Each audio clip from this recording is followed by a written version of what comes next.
Noong unang panahon, may isang binatang nagngangalang Magat. Siya ay matikas, malusog at matipuno ang katawan.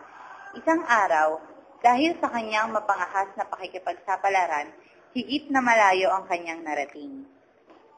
Ako, malayo na ang aking narating. Abutin na ako ng gabi dito. Dapat lang siguro na magparikit lang ako ng apoy. Matulog na lang. Kinabukasan, nagpatuloy siya sa paggalugad. Nakarating siya sa tabi ng isang napakalawak na ilog. Aba, ito na ata ang pinakamalawak na ilog na nakita ko. Napakaganda naman ito.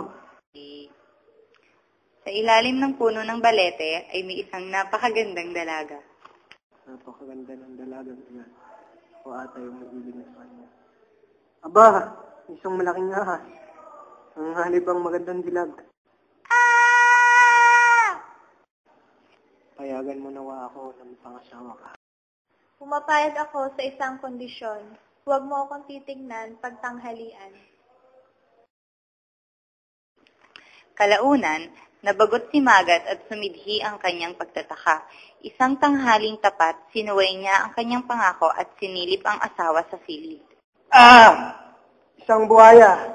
Nung ginawa mo sa asawa ko. Sinuway mo ang iyong pangako. Hindi na ako magiging maligaya ngayon. Kailangan ko nang mamatay. Unti-unting pumanaw ang nalalabi niyang buhay. Naging isa siyang buwaya sa harapan mismo ni Magat. Inilibing ni Magat ang buwaya sa bakuran. At dahil sa labis na pagdadalamhati, nagpalunod si Magat sa ilog kung saan niya nakilala ang kanyang asawa. Sa paglipas ng panahon, ang ilog na ito ang naging makapangyarihang Ilog Magat.